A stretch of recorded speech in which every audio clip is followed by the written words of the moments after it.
কৃষ্ণ জয় শ্রী রামকৃষ্ণ। আপনার সারদা রামকৃষ্ণ পাঠচক্রের পক্ষ থেকে সমস্ত ভক্তবৃন্দকে আমার শ্রদ্ধা প্রণাম এবং ঠাকুরমা স্বামীজির চরণে কোটি প্রণাম জানিয়ে তাদের কৃপায় আজ আমরা আবার একত্র হতে পেরেছি শনিবার 9ই মে 2026 সকালে। আজকে আমাদের পাঠচক্রের প্রথম যে বৈদিক মন্ত্র শান্তি মন্ত্র পাঠ আমাদের দিদি করেন, শ্রদ্ধেয়া সীতা দিদি। আমি দিদিকে অনুরোধ করবো, দিদি আপনি মন্ত্র পাঠ করুন। जय तु श्री रामकृष्ण। ओम श्री गुरुभ्यो नमः। हरि ओम। ओम सहना भवतु सहनौ भुनक्तु सह वीर्यं करवावहै तेजस्विनावधीतमस्तु मा विद्विषावहै। ओम शांति शांति शांतिः। ओम सन्नो मित्र संवरुणः सन्नो भवत्यर्यमा सन्नो इंद्रो बृहस्पतिः सन्नो विष्णुरुक्रमः। नमो ब्राह्मणे नमस्ते वायु तमेव प्रत्यक्षं ब्रह्मासि तमेव प्रत्यक्षं ब्रह्म वदिष्यामि ऋतं वदिष्यामि सत्यं वदिष्यामि तन्मामवतु तद्वक्तारमवतु अवतु माम् अवतु वक्तारम्। ओम शांति शांति शांतिः। ओम आप्यायन्तु मम ज्ञानि वाक्यं चक्षु प्राणं चक्षुस्तोत्रं मतोज्ञ बलमिन्द्रियाणि च सर्वाणि सर्व ब्रह्मोपनिषदं माहं ब्रह्म निराकुर्यां मा ब्रह्म निराकरम् अनिराकरणमस्तु अनिराकरणं मेस्तु वेदात्मनि निरतेय उपनिषत्सु धर्मास्ते मयि सन्तु ते मयि सन्तु। ओम शांति शांति शांतिः। ओम भद्रं कर्णेभिः शृणुयाम देवा भद्रं पश्येमाख्यभिर्यजत्रा स्थिरैरङ्गैस्तुष्टु वासस्तनूभिर्यवसेम देवहितं यदायुः। स्वस्ति न इन्द्र बुद्धश्रवा स्वस्ति न पूषा विश्ववेदाः स्वस्ति नस्ताख्यो अरिष्ठनेमि स्वस्ति नो बृहस्पतिर्दधातु। ओम शांति शांति शांतिः। मधुवातारितायते मधुक्षरन्ति सिन्धव माद्विनो सन्तोषधि मधुनक्तमुतो शशि मधुमत्पार्थिवं रजः मधुघोरस्तु न पीता मधुमात्रो वनस्पति मधुमा अस्तु सूर्यः माद्विर्गावो भवन्तु नः। ओम शांति शांति शांतिः। ओम पूर्णमदः पूर्णमिदं पूर्णात् पूर्णमुदच्यते पूर्णस्य पूर्णमादाय पूर्णमेवावशिष्यते। ओम शांति शांति शांति। श्री राम कृष्णार्पणमस्तु। जय ठाकुर जय मां जय। জয় শ্রী রামকৃষ্ণ। সীতা দিদির সুন্দর বৈদিক মন্ত্র পাঠের মধ্যে দিয়ে আমাদের ক্লাস শুরু হয় প্রতি শনিবার। দিদিকে আমার অনেক শ্রদ্ধা এবং প্রণাম জানিয়ে ঠাকুরমা স্বামীজির প্রণাম।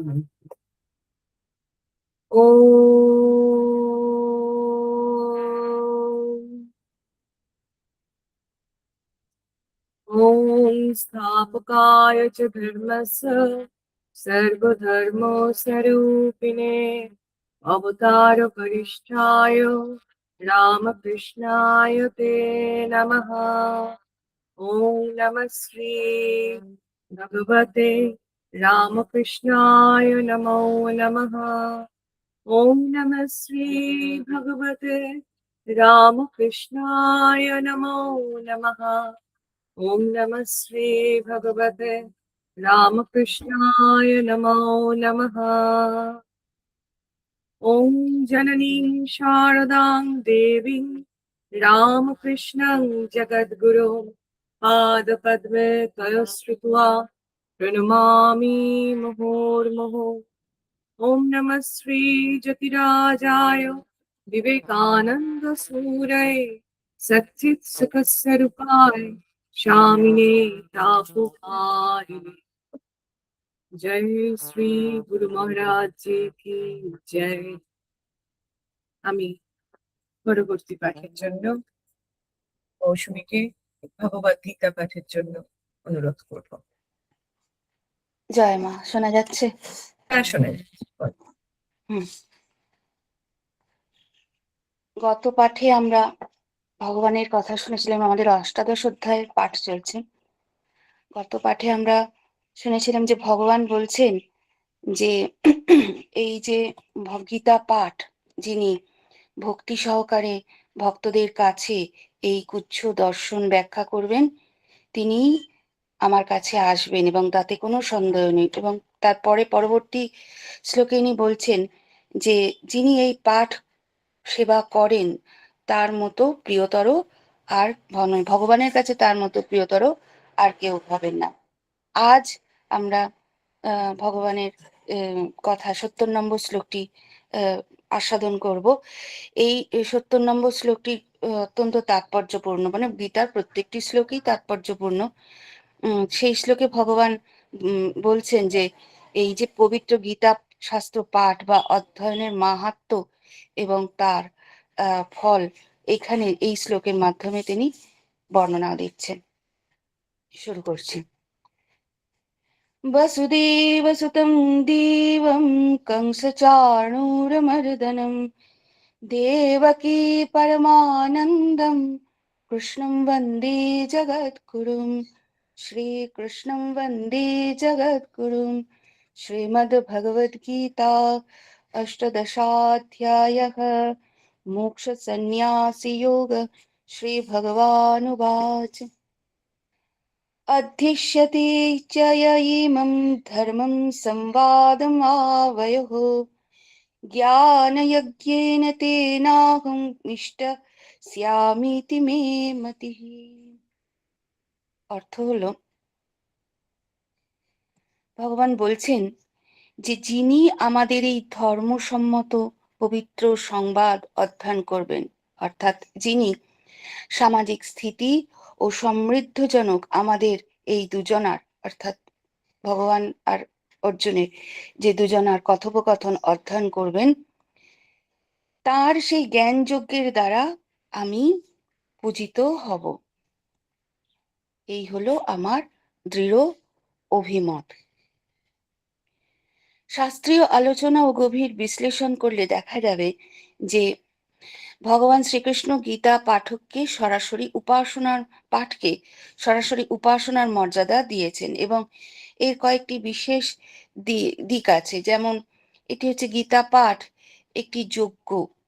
গীতা পাঠ একটি যজ্ঞ, মানে বৈদিক প্রথা অনুযায়ী যজ্ঞ বলতে আমরা সাধারণত অগ্নিতে ঘৃতাহুতি দেওয়া বুঝি, কিন্তু ভগবান এখানে গীতা পাঠকে জ্ঞান যজ্ঞ হিসেবে অভিহিত করেছেন। বস্তুত বস্তুগত যজ্ঞের চেয়ে জ্ঞান যজ্ঞ শ্রেষ্ঠ, কারণ এটি সরাসরি আত্মার সাথে পরমাত্মার সংযোগ ঘটায়। অধ্যয়ন এবং মহৎ ভাবাদর্শ ছড়িয়ে দেওয়া, এইটি হচ্ছে এক ধরনের মস্ত যজ্ঞ। ভগবান বলছেন এখানে যে অধ্যক্ষ্যতে চ য় ইমং ধর্মম সংবাদম আওয়হ, যিনি আমাদের উভয়ের ধর্মজনক কথাবার্তা অধ্যয়ন করবেন। জ্ঞান যজ্ঞেন তেনাহম ইষ্ট শ্যাম ইতি মে মতি, তার সেই জ্ঞান যজ্ঞের দ্বারা আমি পূজিত হব। এই নতুন ধরনের জ্ঞান যজ্ঞে নিযুক্ত থাকার জন্য এই ব্যক্তি আমার অতি প্রিয়। আগের অধ্যায়গুলিতে আমরা নানা রকম যজ্ঞের কথা পড়েছি, সেখানেও দেখেছি যে এই জ্ঞান যজ্ঞকে ভগবান সবচাইতে উচ্চ আসন দিয়েছেন এবং এই জ্ঞান যজ্ঞই বাস্তবিক অসাধারণ। এই যজ্ঞের উপাচারের দুটি জিনিস লাগে, কি এক হচ্ছে জ্ঞান আহরণ আর দ্বিতীয় হচ্ছে সেই জ্ঞান বিতরণ করা। যিনি এই জ্ঞান যজ্ঞ করেন তার মনোভাবটি কিরকম হবে? যেন তিনি প্রার্থনার সুরে সদা সর্বদা বলেন যে আলো চাই, আরো আলো চাই, অর্থাৎ জ্ঞানের আলো। এই জন্যই যে জাতি জ্ঞানের পিয়াসী, জ্ঞানকেই ব্রত হিসাবে গ্রহণ করেছে, জ্ঞানের মাধ্যমে যোগ্য করে চলেছে, সে জাতির উত্থান অনিবার্য। দ্বিতীয় কি কারণ? দ্বিতীয় বলা যায় যে উপাসনার মাধ্যমে হিসেবে অধ্যয়ন। সাধারণত ভগবানের পূজা আমরা ফুল ফল বা ধূপ দ্বীপ দিয়ে করি, কিন্তু শ্রীকৃষ্ণ এখানে বলছেন যে যারা মন দিয়ে এই কথোপকথনটি অর্থাৎ গীতা পড়েন, তারা বুদ্ধির দ্বারা ভগবানকে আরাধনা করেন। যেহেতু বুদ্ধি মানুষের শ্রেষ্ঠ বৃত্তি, তাই বুদ্ধিকে ভগবানের চিন্তায় নিয়োজিত করাই হলো সর্বোত্তম পূজা। ভগবান এই শ্লোকে বলছেন, যিনি আমাদের পবিত্র কথাবার্তা অধ্যয়ন করবে, তার সেই জ্ঞান যজ্ঞের দ্বারাই আমি পূজিত হব। তাহলে এই কথাটির তাৎপর্য কি? এই কথাটির তাৎপর্য এই যে ভগবান আমাদের এক মহত্তম চিন্তামণি উপহার দিয়ে গেছেন। সেই চিন্তার মননে যেন আমরা প্রবৃত্ত হই, এটি আমাদের মনোভাব হওয়া উচিত। ভারতীয় সমাজতত্ত্বের অনুযায়ী যে বলা হয় যে জন্মের সঙ্গে সঙ্গেই প্রত্যেক শিশুর তিনটি ঋণ থেকে যায়। প্রথমটি হচ্ছে পিতৃঋণ, দ্বিতীয় হচ্ছে ঋষি ঋণ, তৃতীয় হচ্ছে দেব ঋণ। পিতৃঋণ আমরা এই পূর্বপুরুষদের কাছ থেকেই আমরা আমাদের এই শরীরটি পেয়েছি। এই যে জন্মের ধারা বা জন্ম প্রবাহ, এটি খুবই গুরুত্বপূর্ণ এবং তা অনস্বীকার্য। পিতৃপুরুষের এই যে ঋণ, তা আমরা কিভাবে পরিশোধ করব? সাধারণত সুস্থ সবল ও সৎ সন্তানের জন্ম দিয়েই আমরা এই ঋণ শোধ করে থাকি। সেই বেদ উপনিষদের যুগ থেকে আজ পর্যন্ত জন্মের একটি পরম্পরা বা ধারাবাহিকতা চলে আসছে। এটি জন্মগত উত্তরাধিকার, এটি দৈহিক। এর থেকেও বড় হচ্ছে দ্বিতীয় ঋণ, সেটি হলো ঋষি ঋণ। অর্থাৎ ঋষি মুনি ও মনীষীদের কাছে আমাদের যে ঋণ বা দায়বদ্ধতা, তারা তাদের নিজেদের চেষ্টায় বহু তপস্যা করে যে জ্ঞান ভাণ্ডার আমাদের হাতে তুলে দিয়েছেন, সেই ঋণ আমরা কিভাবে চোকাবো? না তাদের গচ্ছিত জ্ঞান আয়ত্ত করে এবং তাকে আরো আরো সমৃদ্ধ করে। প্রাচীন এবং সমকালীন চিন্তাবিদদের দেওয়া ভাবনাগুলি অধ্যয়ন এবং আত্মস্থ করে সেগুলিকে আরো সম্প্রসারিত করতে হবে এবং পরবর্তী প্রজন্মের হাতে তুলে দিতে হবে। এইভাবে আমরা ঋষি ঋণ কিছুটা পরিশোধ করতে পারি এবং জ্ঞান যজ্ঞের দ্বারা প্রাচীন এবং নবীন সব ঋষিদের ঋণ এভাবে মেটাতে পারলে আমরা মুক্ত হয়ে যেতে পারি। তৃতীয় ঋণ হচ্ছে দেব ঋণ, দেবতাদের কাছে আমাদের দেনা।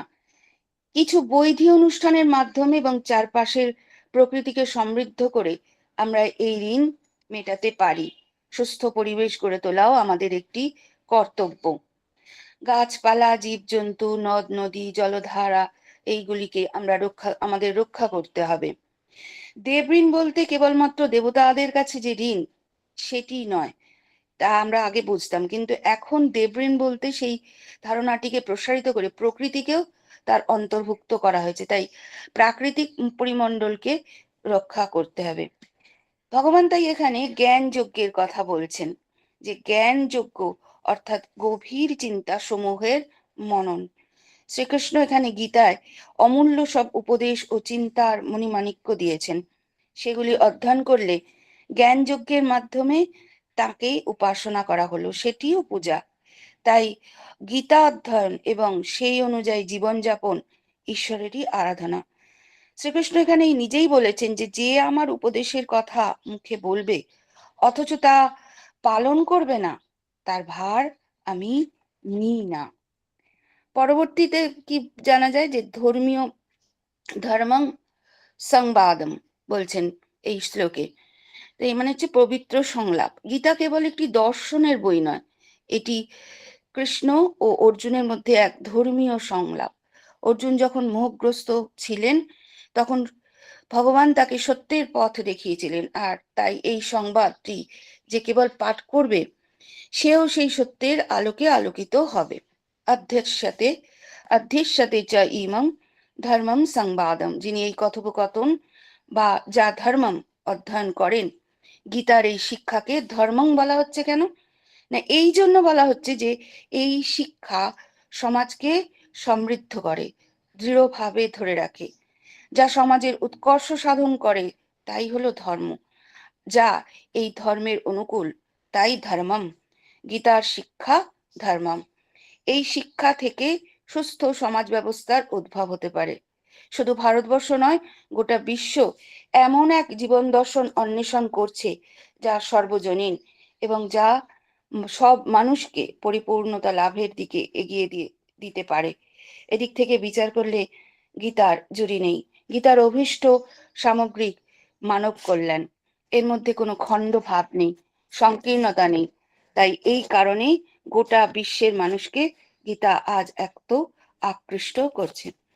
চতুর্থ কি না, ভগবানের নিজস্ব অভিমত, মে মতিহি, এখানে বলছেন ভগবান। এই শ্লোকটি শেষে যে ভগবান বলছেন মে মতিহি, মানে এটি আমার নিশ্চিত মত, অর্থাৎ এর মাধ্যমে ভগবান বলতে চাইছেন যে এর মাধ্যমে তিনি ভক্তদের আশ্বাস দিচ্ছেন যে গীতা অধ্যয়ন করলে তিনি অত্যন্ত প্রীত হন এবং অধ্যয়নকারীকে তার বিশেষ আশীর্বাদ প্রদান করেন। এই শ্লোকটি থেকে আমরা কি শিখি? এই শ্লোকটি থেকে আমরা শিখি দুটি জিনিস, অর্থাৎ ভক্তি ও জ্ঞানের সমন্বয় এবং অধ্যয়নের প্রয়োজনীয়তা।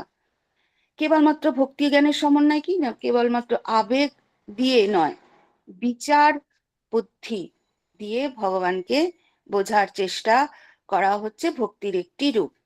আর দ্বিতীয় হচ্ছে অধ্যয়নের প্রয়োজনীয়তা। ভগবান এখানে বলেছেন মানে শাস্ত্র কেবল মানে ঘরের মধ্যে যে গ্রন্থ সাজিয়ে রাখা নয়, মানে শাস্ত্র কেবল ঘরে সাজিয়ে রাখার জন্য নয়, তা পাঠ এবং মননের জন্য। ফলাফল কি হচ্ছে এই শ্লোকটি পড়ে? এই যে মাহাত্ম্য বা ফলাফল কথা ভগবান বলেছেন যে জ্ঞান যজ্ঞের মাধ্যমে সাধক মোক্ষ বা পরম শান্তি লাভ করতে পারেন। কারণ জ্ঞানই হচ্ছে সমস্ত অজ্ঞানতা, অন্ধকার ও মোহকে দূর করে দেয়। সহজ কথায় বলতে গেলে গীতা পাঠ করা মানে সরাসরি ভগবানের সাথে, শ্রীকৃষ্ণের সাথে সংলাপে বসা। যখন আমরা গীতা পড়ব তখন ভগবান শ্রীকৃষ্ণ আমাদের বুদ্ধিকে যেন পবিত্র করেন এবং সেই প্রচেষ্টাকেই ভগবান এখানে শ্রেষ্ঠ পূজা হিসাবে বলেছেন এবং তিনি যেন এই পূজাকে শ্রেষ্ঠ পূজা হিসাবে গ্রহণ করেন। আজ আমার বাণীর এখানেই বিশ্রাম দেব। योगेशं सच्चिदानन्दं वासुदेवं व्रजप्रियं धर्मसंस्थापकं वीरं कृष्णं वन्दे जगद्गुरुं। श्रीकृष्णं वन्दे जगद्गुरुं। श्रीकृष्णार्पणमस्तु। श्रीगुरुदेवपादपद्मे अर्पणम् अस्तु। जय ठाकुर, जय মা, জয় স্বামীজি মহারাজ। সকল ভক্তদের চরণে আমার অন্তরে প্রণাম। আমরা মৌসুমীর কাছ থেকে অসাধারণ গীতা পাঠ এবং ব্যাখ্যা দুই শুনি এবং প্রত্যেক দিন আমরা এটাই সমৃদ্ধ হই। এখানে আমার একটা কথা মনে পড়ছে, আজকে যখন বলছিল যে ও যে ব্যাখ্যাটা দিল, দুটো জিনিস, এই যে মহত্তম চিন্তামণি, এই মহত্তম চিন্তামণি হারিয়ে যাচ্ছে বলেই ভাষার অবনতি হয়। যখনই আমাদের চিন্তা ভালো না হবে, তখনই তার প্রয়োগটা, যখন চিন্তাটাকে প্রকাশ যখন করব আমরা, তখন অটোমেটিক আমাদের ভাষাটাও খারাপ হয়ে যাবে। তার ফলে এই যে ভালো চিন্তা করা, ভালো গ্রন্থ পড়া, এই মহত্তম চিন্তামণি, এটি আমাদের একটি অঙ্গ, ধর্মের শুধু নয়, এটা পুরো সভ্যতা এবং জীবনের অঙ্গ। আরেকটি কথা যেটাও বললো এই পাঠের মধ্যে দিয়ে, যে ভগবান শ্রীকৃষ্ণ বলছেন যে আমার উপদেশ পাঠ করবে কিন্তু সেটা প্রয়োগ করবে না জীবনে, তার প্রতি আমি কিন্তু থাকি না। তো এই কদিন আগেই একটা বোধহয় গ্রুপে আমি শেয়ার করেছিলাম স্বামী ভূতেশানন্দজির একটি বাণী। পরম পূজ্যপাদ গুরুদেব স্বামী ভূতেশানন্দজি বলছেন যে আমরা যতগুলো কথা মুখে বলি, যতগুলো আমরা কথা শুনি, ধর্মীয় গুরুরা বলুন বা যারা বড় মানুষ বলে গেছেন, তার থেকে একটুও কি আমরা জীবনে পালন করি? যদি জীবনে পালন করতে পারো তবেই সেগুলো শোনার বা বলার সার্থকতা। যদি জীবনে না পালন করতে পারলাম তাহলে তো তুমি তোমার গুরুকেও সম্মান করছো না। তো সেই জিনিসটাই ভগবদ গীতাতে আবার বলছেন যে শুধু উপদেশ পাঠ করলে বা শুনলে নয়, সেটি নিজের জীবনে যতটা সম্ভব নিজেকে প্রয়োগ করতে হবে। জয়তু শ্রী রামকৃষ্ণ। আমি মৌসুমীকে আর একবার আমার শ্রদ্ধা এবং ভালোবাসা জানিয়ে পরের পাঠের জন্য আজকে আমাদের গার্গী দিকে আমি অনুরোধ করব। দিদি, তুমি পাঠ করো। আচ্ছা, আমরা একটি বই থেকে পাঠ করছিলাম, হুম। সেটি হচ্ছে কথামৃত সংখ্যা, মানে কথামৃতের উপর যে লেখা কিছু বেরিয়েছে নিবোধতে। তো এটাতে আজকের আমার যে বিষয়টি, এটি হলো মনীষীদের দৃষ্টিতে কথামৃত। বাহ। তো এটি লিখেছেন প্রব্রাজিকা অতন্দ্র প্রাণা মাতাজি। তপো কথামৃতম তপ্ত জীবনং কবিধি বিদিতং কলমশাপহম শ্রবণামঙ্গলম শ্রীমদাততং ভূতি গৃণন্তি ইয়ে গুরুদাজন। ধর্ম সাহিত্যে শ্রী শ্রী রামকৃষ্ণ কথামৃতের স্থান অতি বিশিষ্ট। 1982 সালে কথামৃতের দিনলিপি রচনা আরম্ভের শতবর্ষ উৎসব শুরু হয়েছিল। তখন থেকে গ্রন্থটির বিক্রয় প্রবলভাবে বৃদ্ধি পায়। প্রথম সেই বছর থেকেই কথামৃতের কপিরাইটের মেয়াদ শেষ হয়। প্রকাশনার ক্ষেত্রে কথামৃতের বিক্রয়ে রীতিমতো বিস্ফোরণ ঘটতে শুরু করে। গ্রন্থ প্রকাশনার ক্ষেত্রে কথামৃত নতুন ইতিহাস সৃষ্টি করেছে। গ্রন্থ প্রকাশনার বিষয়টি দেশ, জাতি, ধর্ম, ভাষার গণ্ডি ভেঙে এখন সারা পৃথিবীতে কথামৃত ছড়িয়ে পড়েছে। শ্রী রামকৃষ্ণ একবার নিজের ছবি দেখিয়ে বলেছিলেন, কালে ঘরে ঘরে এর পুজো হবে। তার প্রমাণ আজ আমরা দেখছি। আজ ঘরে ঘরে তার ছবি, ঘরে ঘরে তার কথামৃত। কথামৃত কতখানি সার্থক ও তত্ত্বনিষ্ঠ তার শ্রেষ্ঠ সাক্ষ্য আমরা স্বয়ং শ্রী শ্রী মার কাছে পাই। তিনি শ্রী রামকৃষ্ণের শক্তি, শ্রী রামকৃষ্ণেরই অপর রূপ। কথামৃতকার শ্রীমকে আশীর্বাদ জানিয়ে শ্রী শ্রী মা লিখেছিলেন, এক সময় তিনি তোমার কাছে এ সকল কথা রাখিয়াছিলেন, এক্ষণে আবশ্যক মতো তিনিই প্রকাশ করাইতেছেন। ওই সকল কথা ব্যক্ত না করিলে লোকের চৈতন্য হইবে নাই জানিবে। একদিন তোমার মুখে শুনিয়া আমার বোধ হইল যে তিনি ওই সমস্ত কথা বলিতেছেন। শ্রীমা আরো বলেছিলেন, কোন অবতারের ছবি আছে বা কথাবার্তা এইরকম করে লেখা আছে। কখনো কোনো ভক্তকে বলেছেন, ঠাকুরের কথামৃত পড়ো, তাতেই সব উপদেশ পাবে। আবার বলেছেন, কত কত কথা মাস্টার মশাইয়ের লেখা কথামৃতে বেরিয়ে গেছে, যা বেরিয়েছে সব অমূল্য ধন। স্বামীজি শ্রী শ্রী রামকৃষ্ণ কথামৃত পেয়ে অপূর্ব ভাষায় তার অভিব্যক্তি প্রকাশ করেছিলেন। লিখেছিলেন, thanks Master, you have hit Ramakrishna in the right point. Few, alas, few understand him. I cannot express in adequate terms how I have enjoyed them. I am really in a transport when I read them. Our teacher and Lord was so original. I now understand why none of us attempted his life before. It has been reserved for you, this great work. He is with you evidently. তারপরে লিখছেন, Socratic dialogues are Plato all over. You are entirely hidden. Kathamrita সম্পর্কে অন্যান্য পার্ষদ মহারাজদের উক্তিও কিছু কিছু পাওয়া যায়। স্বামী প্রেমানন্দজি লিখেছেন, কথামৃত পড়ে হাজার হাজার লোকে প্রাণ পাচ্ছে, সহস্র সহস্র ভক্ত আনন্দ উপলব্ধি করছে, কত শত লোক সংসারের তাপ থেকে শান্তি পাচ্ছে। উচ্চপাদ স্বামী রামকৃষ্ণানন্দ কথামৃত পাঠ করে শ্রীমাকে লিখেছিলেন, অমূল্য প্রজ্ঞায় পূর্ণ এই শ্রেষ্ঠ অবতারের বাণীবাহী মূল্যবান পৃষ্ঠাগুলি প্রকাশ করে আপনি সমগ্র মানব জাতিকে ঋণী করে গেছেন। আমি শ্রী গুরু মহারাজের সেই জীবন্ত বিশদ বর্ণনা পড়লাম, অতুলনীয়। চিত্রটি এত স্পষ্ট ও প্রাণবন্ত যে একেবারে জীবন্ত মনে হয়। স্বামী অভেদানন্দজি লিখছেন, এই প্রথম পৃথিবীর মহান পরিত্রাতাগণের একজনের মুখের কথা হুবহু লিখে গিয়েছেন তার এক শিষ্য। পাশ্চাত্য জগতের সামনে গ্রন্থটি উপস্থিত করার কালে এই আন্তরিক আশা পোষণ করি শ্রীরামকৃষ্ণের সুমহান শিক্ষা সত্য সন্ধানীদের সামনে অধ্যাত্ম পথের নতুন দিগদর্শক হয়ে উঠবে এবং অধ্যাত্ম উপলব্ধির জন্য সংগ্রামশীল মানব মনের কাছে শান্তি ও মুক্তির আশ্বাস বহন করবে। বিখ্যাত সাহিত্যিক রোমারোলা বলছেন কথামৃত মূল্যবান, কারণ এটি শ্রীমর দ্বারা নথিবদ্ধ, তার গুরুর সঙ্গে আলাপ আলোচনার বিশ্বস্ত বর্ণনা। এর অভ্রান্ততা প্রায় স্টেনোগ্রাফিক। কথোপকথন সম্বলিত বইটি প্রতিটি ক্ষেত্রে স্থান ও পরিবেশের স্মৃতি জাগিয়ে দেয়।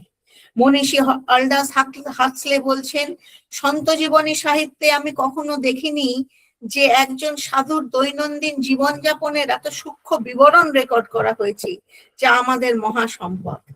হেনরি জিমার কথামৃতকে একটি সম্মোহক কথাচিত্র বলে বর্ণনা করেছিলেন। নোবেল পুরস্কার প্রাপক টমাস মান কথামৃত পড়ে শ্রীরামকৃষ্ণ রূপী বিশাল ব্যক্তিত্বের সম্মুখীন হয়ে বলেছেন, কথামৃত পাঠ এক সমৃদ্ধিদায়ী অভিজ্ঞতা। এরা কেউই শ্রীরামকৃষ্ণের শিষ্য বা ভক্ত ছিলেন না, তবুও কথামৃতের অনুবাদ পড়ে তারা মুগ্ধ হয়েছিলেন। আর্নল্ড টয়েনবি ছিলেন পৃথিবী বিখ্যাত ঐতিহাসিক। তিনি পৃথিবীর ইতিহাস সম্পর্কে 12টি বৃহৎ আকার গ্রন্থ রচনা করেছিলেন। কথামৃতে ঠাকুরের বাণী পড়ে মুগ্ধ টয়েনবি লিখেছেন, "It is already becoming clear that a chapter which has a Western beginning will have to have an Indian ending if it is not to end in self-destruction." অর্থাৎ সভ্যতার শুরু পশ্চিমে হলেও তার সমাপ্তি বা পরিণতি হতে হবে ভারতের দর্শনে, কারণ পাশ্চাত্য বিজ্ঞান ও শক্তিকে যদি প্রাচ্য আধ্যাত্মিক প্রজ্ঞা দ্বারা পরিচালিত না করে তবে সভ্যতা ধ্বংস হয়ে যাবে। খ্রিস্টপারিশারুডের উপলব্ধি, কথামৃতের যে কাহিনী তা নিত্যকালের। এই আখ্যায়িকার অতীত নেই, ভবিষ্যৎ নেই, বর্তমানই এর কাল। আমরা অধিকাংশ মানুষ অতীত ও ভবিষ্যতের ভাবনাতেই মগ্ন থাকি।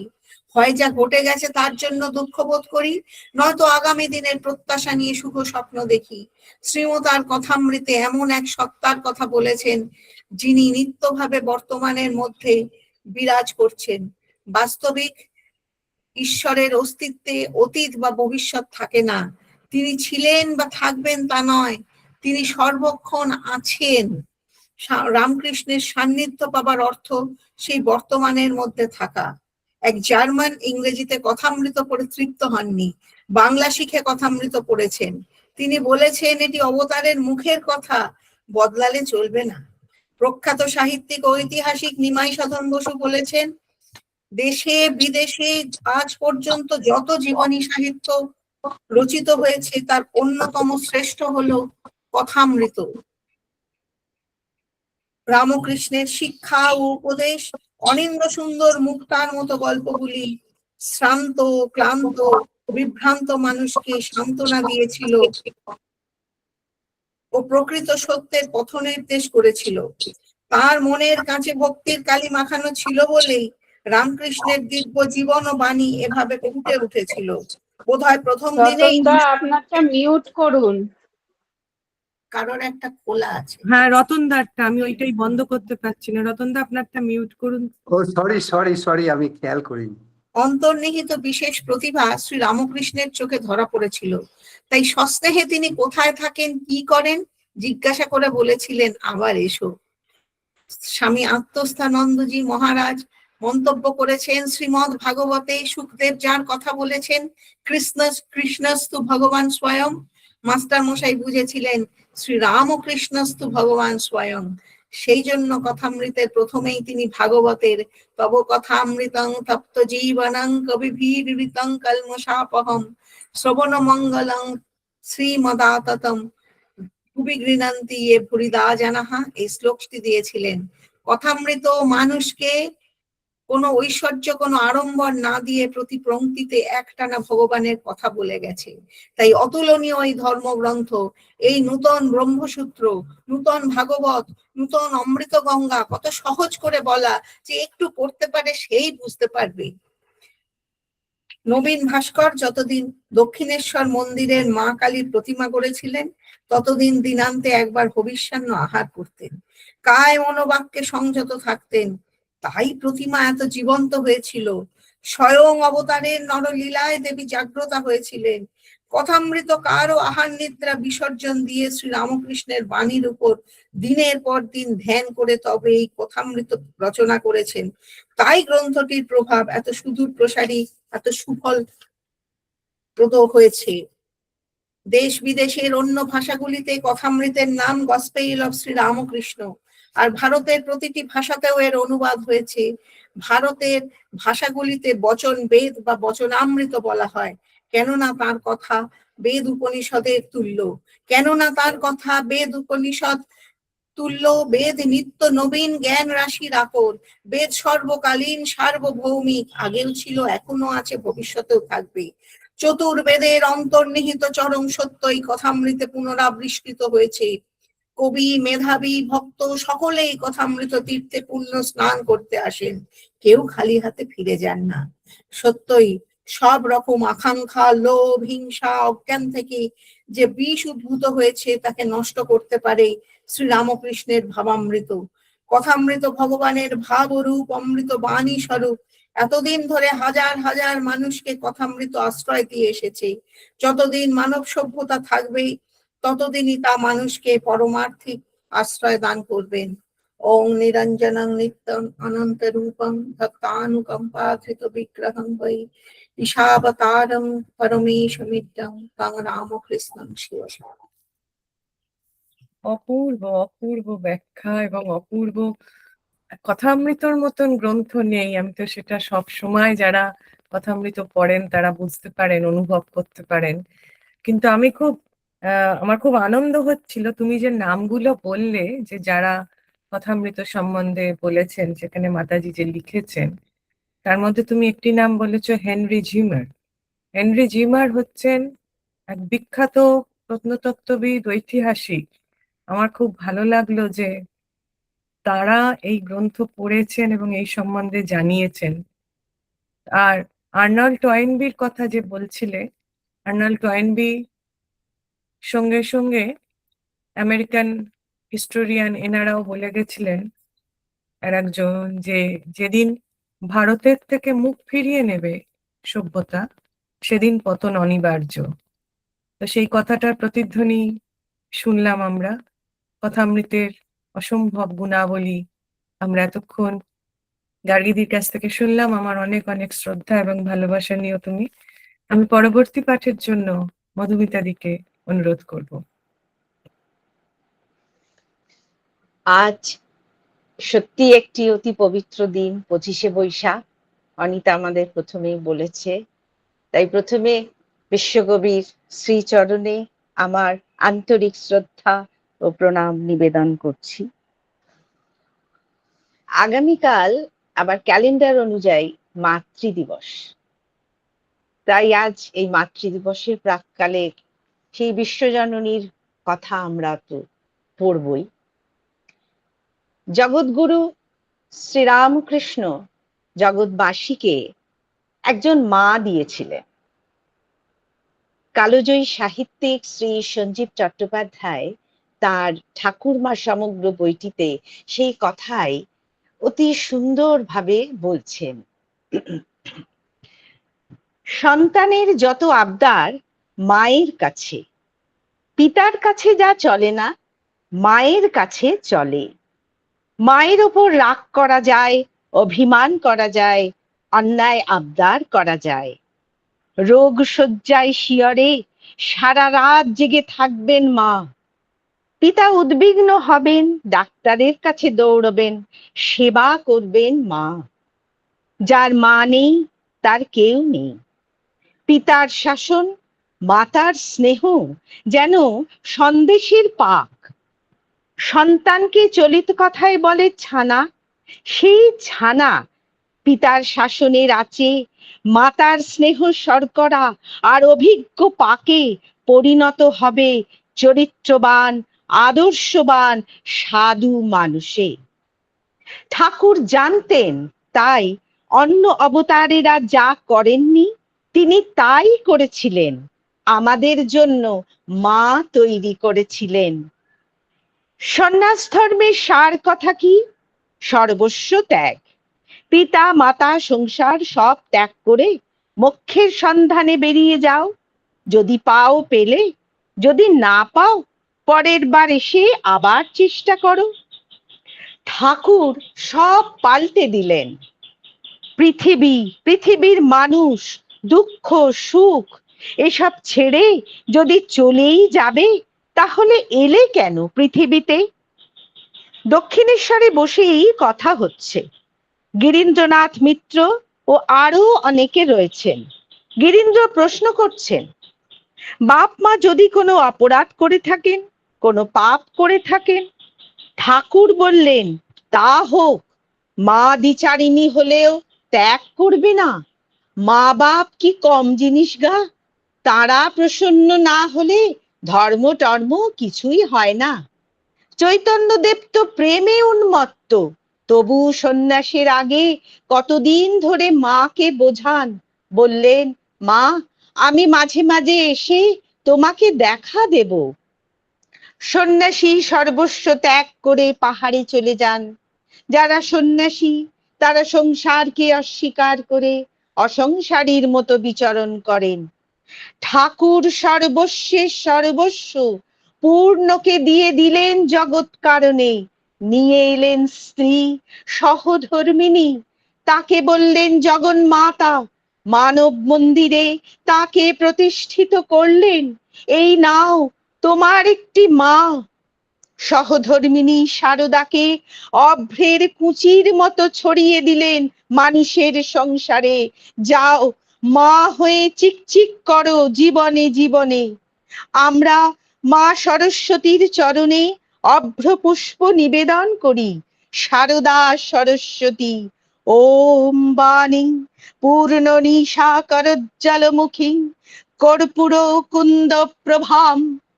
শ্রীরামকৃষ্ণ যেন মাকে বললেন, আমি পুরুষদের দিকটা দেখছি, শারদা তুমি মাথায় ঘোমটা টেনে নিঃশব্দে নারীদের মধ্যে প্রবেশ করো। মা হয়ে অনেক অনেক মা তৈরি করো। অনেক মায়ের শক্তি একত্রিত হয়ে মহাশক্তি হবে।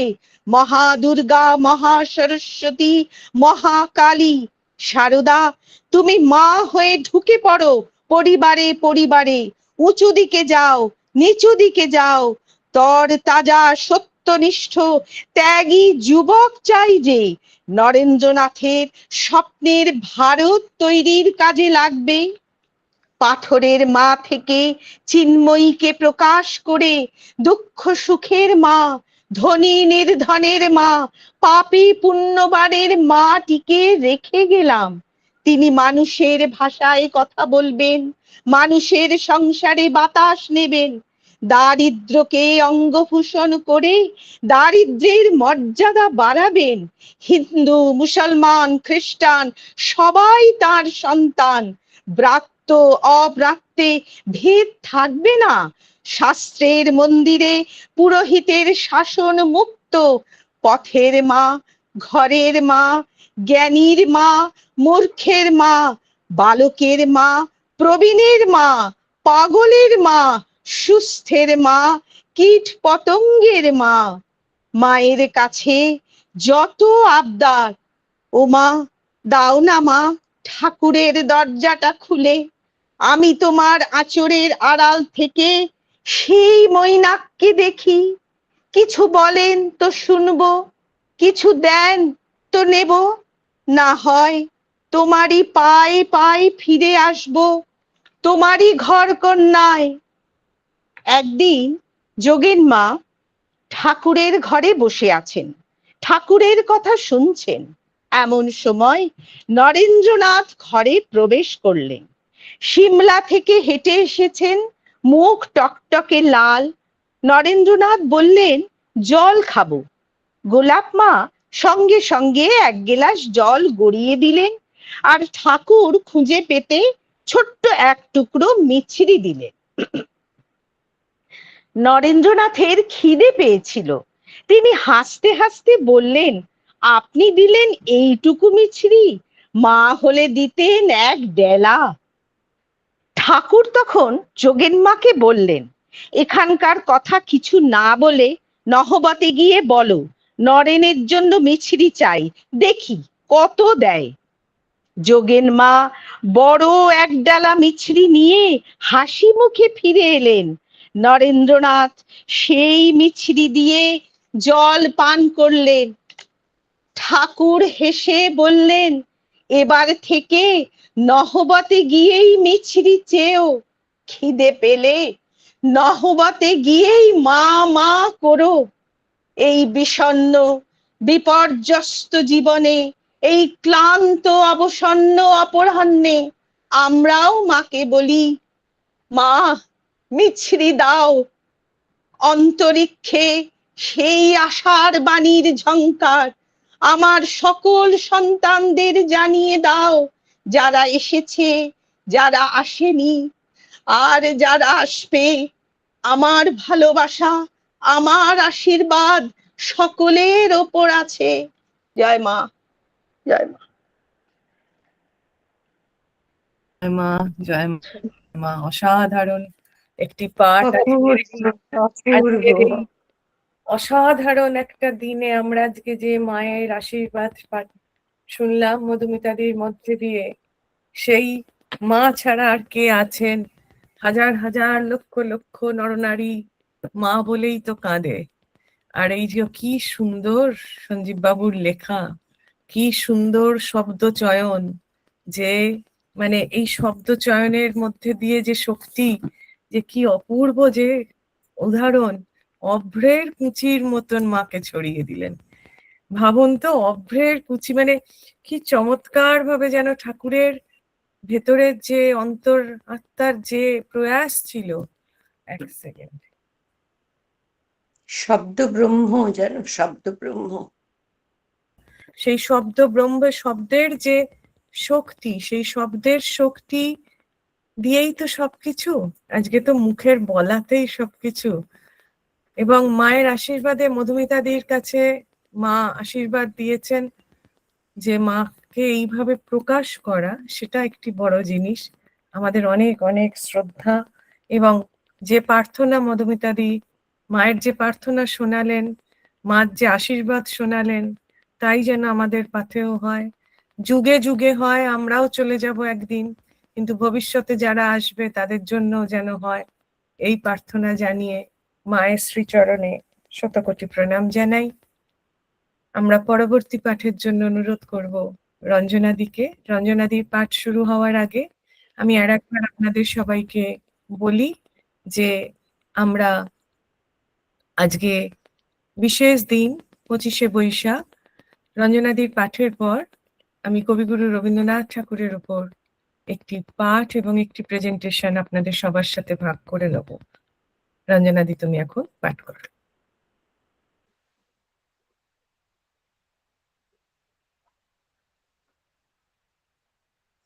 অতীতের স্মৃতি। স্বামী শ্রদ্ধানন্দ মহারাজের লেখা স্বামী বিরজানন্দ ও সমসাময়িক স্মৃতিকথা। ওং যথাগ্নিদাহিকা শক্তি রামকৃষ্ণে স্থিতা হিয়া সর্ববিদ্যা স্বরূপাং তাং শারদাং প্রণমাম্যামি। আগের দিন আমরা পড়েছিলাম বাবুরাম মহারাজ এবং কালীকৃষ্ণ মহারাজ, ওনারা বৃন্দাবন পরিভ্রমণে বেরিয়েছেন। ওনারা শেষ পর্যন্ত তাহারা 4-5 দিন পরমহংসজির আশ্রমে থাকিয়া বলদেবের জন্মস্থান রাওল দর্শন করিয়া বৃন্দাবনে ফিরিয়া আসিলেন। আজকে পড়ছি, এই সময় কালীকৃষ্ণের জননী একবার বৃন্দাবন দর্শন করিবার জন্য আসেন। কালাবাবুর কুঞ্জের ভিতর দিকে প্রায় 1 মাস ছিলেন। তিনি নানা ব্যঞ্জনাদি রাধিয়া বাবুরাম মহারাজ ও কালীকৃষ্ণকে খাওয়াইতেন। কুঞ্জের দারোয়ান হরি সিং লম্বা চওড়া পালোয়ান লোক, সুশ্রী চেহারা, মিষ্টভাষী, খুব কসরত করিত। সে রোজ বৈকালে কালীকৃষ্ণকে সিদ্ধি তৈরি করিয়া খাওয়াইত। মাঝে মাঝে কিছু চাহিত চকাচক সিদ্ধি করিবার জন্য। কালীকৃষ্ণ দিতেন। গ্রীষ্মকালে দারুণ গরমে সিদ্ধিতে শরীর কিছু ঠান্ডা থাকিত এবং ক্ষুধাও হইত বলিয়া তিনি একটি মাঝারি কমণ্ডলু প্রায় ভর্তি উহা পান করিতেন। প্রত্যহ দুবার স্নান ছিল। সিদ্ধিতে বড় নেশা বোধ হইত না। সিদ্ধি খাইয়া বৈকালে ঠাকুর দর্শনে বাহির হইতেন। কালীকৃষ্ণের লিপিবদ্ধ স্মৃতিকথা। বৃন্দাবনের এক ধার হতে অন্য ধার পর্যন্ত পথে বা তার নিকটে যত নামজাদা মন্দির পড়ত সব দর্শন করে রাত 8টা নাগাদ ফিরতুম। প্রতি মন্দিরে বিগ্রহকে প্রত্যহ নূতন নূতন বেশভূষায় সাজানো হতো। কোনোদিন রাখাল বেশ, কোনোদিন রাজবেশ, কোনোদিন নাগর বেশ, কখনো নানা সোনার অলংকারে, কখনো বা অতি পরিপাটি সূক্ষ্ম নানা জাতীয় ফুলের অলংকারে এমন মনোরম শিল্প নৈপুণ্যে সাজানো হতো, দেখে যেন আশ মিটত না। বড় বড় কয়েকটি মন্দিরের সাজসজ্জায় প্রত্যেকের এক একটি বিশেষত্ব ছিল। কি সেবা ও ভক্তির ভাব! গ্রীষ্মকালে প্রতি মন্দিরে বিগ্রহের সম্মুখে দালানে ফোয়ারা চলত। ওই সময়ে একবার করে ফুল বাংলা হতো। আগাগোড়া ফুল দিয়ে মণ্ডপ, বেদি প্রভৃতি রচনা করে তার মধ্যে ফোয়ারা ছুটিয়ে এক অপরূপ দৃশ্যের সৃষ্টি করত। এই যে ফুল বাংলাটা একটু বলছি আমি, এটা আমি অনেকবার মানে অজান্তেই চলে গেছি, জানতাম না, গিয়ে দেখেছি। বাঁকে বিহারী মন্দিরে এই ফুল বাংলাটা হয়। মানে দেয়ালও দেখা যায় না, সারাটা মন্দির ফুল দিয়ে সাজানো, আর অর্কিড ফুল দিয়ে সাজানো থাকে। বাহ, আর বাঁকে বিহারী গর্ভগৃহের থেকে বাইরে একদম ওই দালানে ঝুলা বানায় ওরা, সেটাও ফুল দিয়ে ঝুলা হয়। আর সেইখানে বাঁকে বিহারী ওইখানে ওনাকে স্থাপিত করা হয়। এত সুন্দর, আমার অজান্তেই ওটা আমি অনেকবার দেখেছি ফুল বাংলাটা। বাহ। 1 মাস ধরে বাঁকে বিহারী ওইখানে ওই ঝুলার মধ্যে সাজানো হয় ওনাকে। বাহ, বাহ, এটাকে ফুল বাংলা বলে। বাহ। লর্ড কার্জন শেঠদের মন্দিরকে ফোর্ট ও শাহাজির মন্দিরকে টেম্পল বলেছিলেন। শেঠদের পূজা পার্বণাদি সব বিষয়ে বিরাট ব্যাপার, শাহাজিদের সব বিষয়ে চারুকলা ও সৌন্দর্যের দিকে দৃষ্টি। বৃন্দাবনে কয়েক মাস সাধারণভাবে নিয়মিত ধ্যান, জপ ও দর্শনাদি লইয়া কাটাইবার পর কালীকৃষ্ণের প্রাণে বাড়িতে থাকিবার সময় যেরূপ জোর সাধন ভজন করিয়াছিলেন, পুনরায় সেই রূপ তীব্র তপস্যা করিবার ইচ্ছা বলবতী হইল। তাহারা যে ঘরে থাকিতেন তাহার উল্টো দিকে ওইরূপ আর একটি বড় ঘর খালি পড়িয়াছিল। কালীকৃষ্ণ এখন হইতে সেই ঘরে গিয়া একলা থাকিতেন এবং সাধন ভজন করিতেন। রাত্রে ছাতের উপর বসিয়া অনেক রাত্রি পর্যন্ত জপ করিতেন। এমন বহু সময় হইত যে জপ করিতে বসিয়াছেন, এক পশলা বৃষ্টি হইয়া গেল, কিন্তু সংখ্যা পূর্ণ হয় নাই বলিয়া তিনি উঠিলেন না। সর্বাঙ্গ ও কাপড় চোপড় ভিজিয়া গায়েই শুকাইল।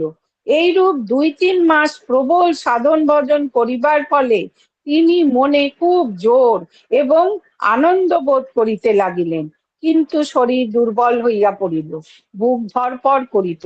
বাবুরাম মহারাজ চিন্তিত হইয়া তাহাকে একদিন মথুরার সিভিল সার্জনের নিকট লইয়া গেলেন।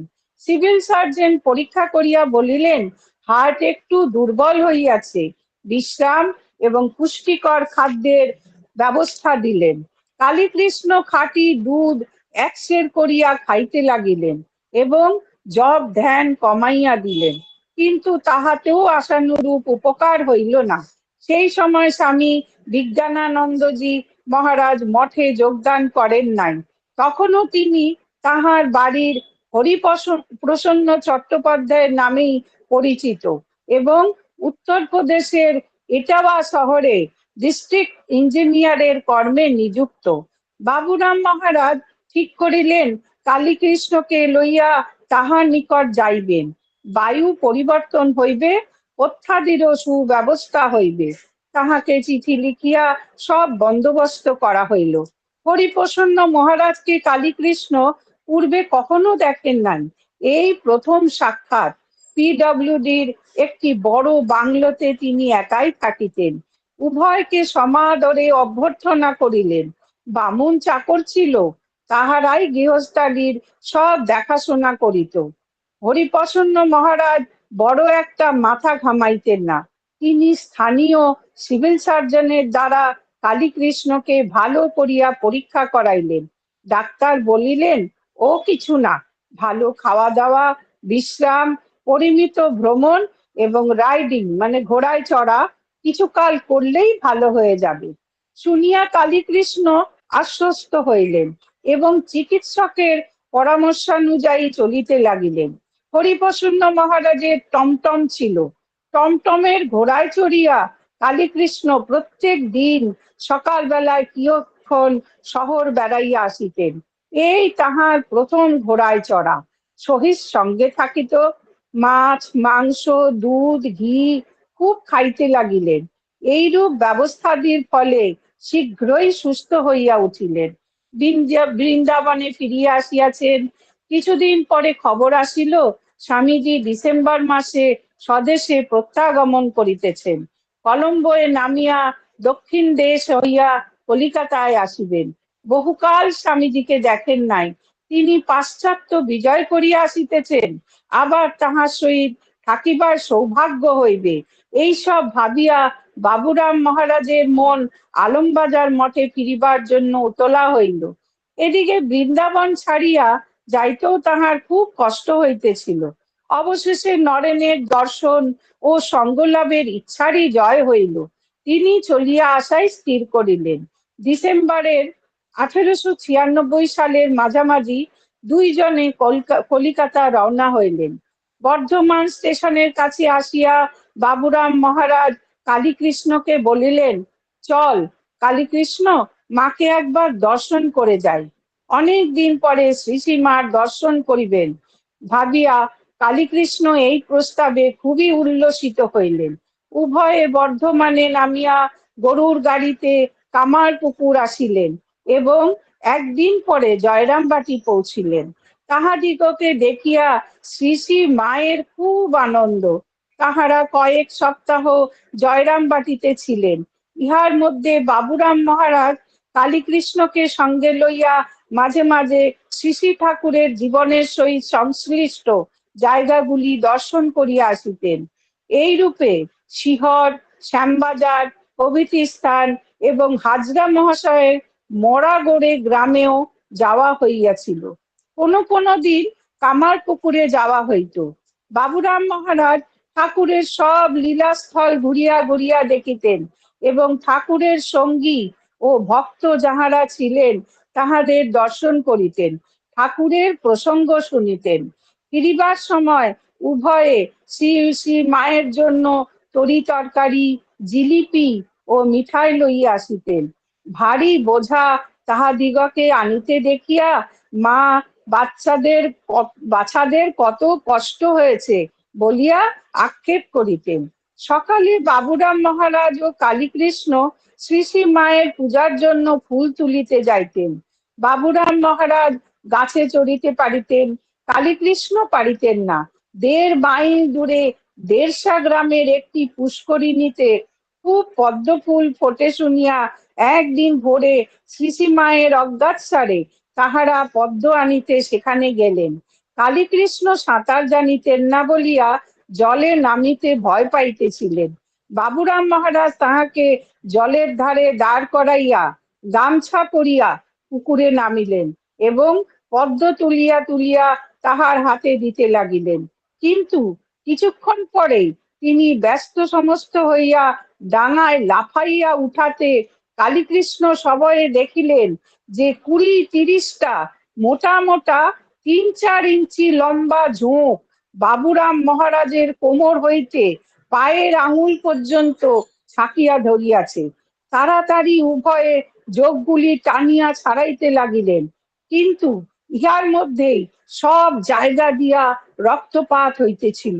মা পদ্ম দেখিয়া খুব খুশি হইলেন, কিন্তু জোকের আক্রমণের কথা টের পাইয়া মনঃকষ্ট পাইলেন, আর যেন পদ্ম তুলিতে না যান সাবধান করিয়া দিলেন। জয়রাম বাটি হইতে তাহারা তারকেশ্বর দর্শন করিয়া এবং বাবুরাম মহারাজের জন্মস্থান আটপুরে কয়েকদিন কাটাইয়া আলমবাজার মঠে পৌঁছলেন।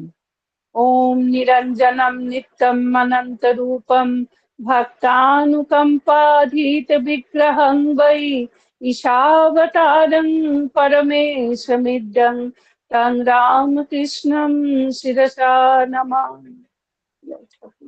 জয়তু শ্রীরামকৃষ্ণ। কি সুন্দর! আমরা রঞ্জনাদির সঙ্গে এতক্ষণ মায়ের কাছে বাবুরাম মহারাজদের সাথে ঘুরে এলাম, এবং কতটা ভালোবাসা, কতটা ডেডিকেশন দিয়ে যেই মঠ মিশনের এক একজন সাধুর জীবনে, যে বললাম না যে এই জীবনীগুলো না জানলে আমরা মানুষের, প্রত্যেকটি মানুষের যারা বড় মানুষ হন তাদের পেছনের যে স্ট্রাগল গুলো জানতে পারা যায় না।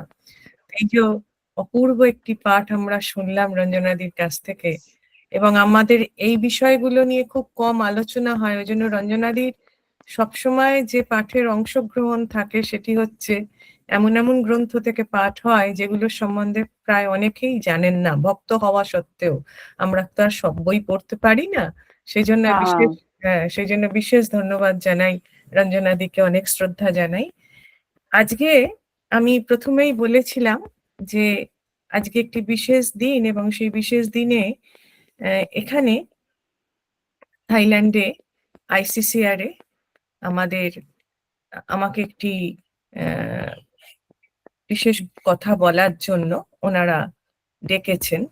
তো সেখানে আমি চেষ্টা করব যে আমার যে প্রেজেন্টেশনটা আজকে রবীন্দ্রনাথ ঠাকুরের উপর আমি সেখানে দেবো, সেইটাই আপনাদের সাথে ভাগ করে নিতে। আপনারা শুধু একবার বলুন, আপনারা কি স্ক্রিনে দেখতে পাচ্ছেন? আমি ফুল স্ক্রিন করে দিচ্ছি রবীন্দ্রনাথ ঠাকুরের। এটা কি দেখা যাচ্ছে? দেখা যাচ্ছে। হ্যাঁ, দেখা যাচ্ছে, দেখা যাচ্ছে। আচ্ছা, ঠিক আছে। তাহলে এটা আমাকে ওখানে বলতে হবে ইংরেজিতে, যেহেতু বিভিন্ন ভাষার মানুষরা রয়েছেন, কিন্তু আজকে তো আমাদের প্রাণের ভাষা বাংলা ভাষায় বিশ্বকবি রবীন্দ্রনাথ ঠাকুরকে আজকের এই বিশেষ দিনে একটি ছোট্ট নিবেদন আমার তার শ্রীচরণে রইল। শুরু করি তারই কথা দিয়ে। সত্য মঙ্গল প্রেমময় তুমি, ধ্রুবজ্যোতি তুমি অন্ধকারে, তুমি সদা হৃদে যার বিরাজ, দুঃখ জ্বালা সেই পাশরে।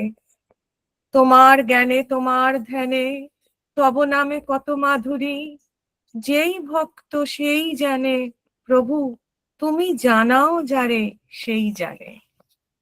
তিনি যতক্ষণ না জানার ততক্ষণ আমরা কিছুই জানতে পারি না।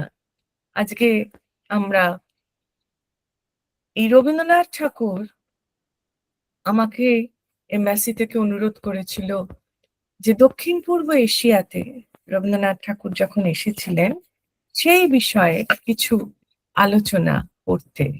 কিন্তু তার আগে একটু আমরা বলে নিই যে রবীন্দ্রনাথ ঠাকুর এমন একটি ব্যক্তিত্ব যা শুধুমাত্র ভারতবর্ষের জন্য নয়, সারা বিশ্বের জন্য। তাই তো তিনি বিশ্বকবি। 1927 সালে তিনি প্রায় 3.5 মাস ব্যাপী একটি বিশেষ যাত্রায় দেখেছিলেন দক্ষিণ পূর্ব এশিয়াকে। সেই জোড়াসাঁকোর ঠাকুরবাড়ি থেকে তার যে যাত্রা শুরু হয়েছিল শান্তিনিকেতন, তার জাহাজ যাত্রা শুরু করেছিল 12ই জুলাই মাদ্রাজ থেকে। আপনারা এই মুহূর্তে স্ক্রিনে যেটা দেখছেন ছবিটা, সেটি একদিকে জোড়াসাঁকোর ঠাকুরের, রবীন্দ্রনাথ ঠাকুরের যে পিতৃগৃহ সেই, এবং এদিকে যে ছবিটি দেখছেন আমরা 2020 সালে আমাদের ন্যাশনাল মিউজিয়াম ভলেন্টিয়ার থেকে 5 দেশের প্রতিনিধিরা তারা গিয়েছিল আমার সাথে। তাদেরকে আমি চেষ্টা করেছিলাম দেখাতে যে ভারতবর্ষ মানে শুধুমাত্রই মুঘল ভারত নয়, ভারতবর্ষ মানেই শুধুমাত্র তাজমহল নয়, ভারতবর্ষ মানে আমাদের এই ইস্টার্ন পার্ট অফ ইন্ডিয়া। এবং বিশেষ করে বাংলা, বিহার, উড়িষ্যা, অঙ্গবঙ্গ, কলিঙ্গের এই বঙ্গদেশকে দেখার জন্য তারা গেছিলেন। তো আমরা এখানে এবার একটি ম্যাপের মধ্যে দিয়ে আমরা দেখব এই যে 1927 সালে 3.5 মাস ব্যাপী এক বিশেষ যাত্রায় রবীন্দ্রনাথ বেরোলেন। তিনি দক্ষিণ পূর্ব এশিয়াকে দেখতে চেয়েছিলেন। অতি গুণী কিছু ব্যক্তিত্ব ছিল তার সাথে। সেই সময় আচার্য সুনীতি কুমার চট্টোপাধ্যায় তার সাথে ছিলেন বিভিন্ন দেশের অন্যান্য স্কলাররাও।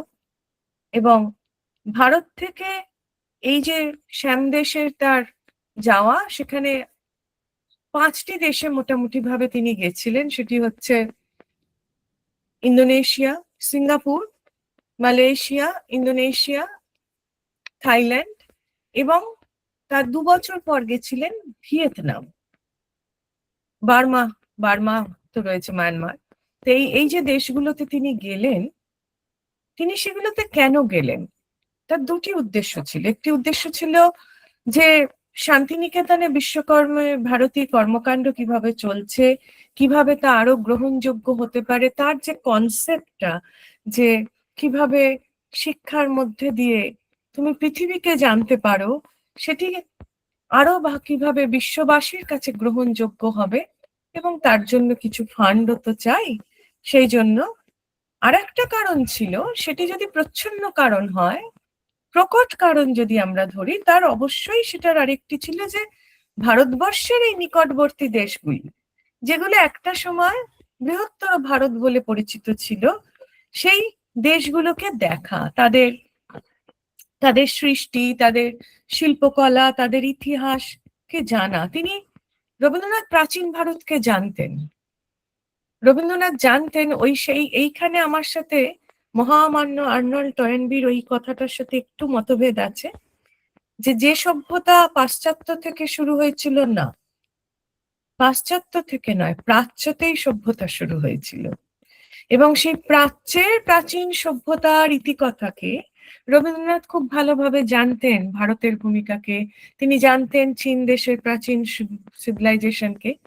কিন্তু তিনি আরো জানতেন এই প্রাচীন ভারতের ইতিহাস যদি আমি সম্যক রূপে দেখতে চাই, তাহলে রামায়ণ, মহাভারত, পুরাণকে জানতে হবে। সেজন্য তিনি খুব শ্রদ্ধার সাথে এগুলোকে গ্রহণ করেছিলেন।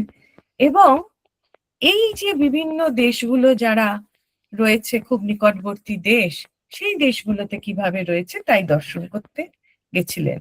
অসাধারণ প্রতিভাশালী, সংস্কৃতির প্রায় সকল বিভাগে যিনি অনির্বচনীয়, যিনি তখনকার দিনে প্রাচীন ভারতীয় গুরুকুলের আদর্শে, শান্তিনিকেতনকে তিনি কিভাবে করতে চেয়েছিলেন ভাবুন। শান্তিনিকেতনকে তিনি বৈদিক ভারতের ভাবে তৈরি করতে চেয়েছিলেন, তিনি গুরুকুল প্রথাকে শুরু করেছিলেন।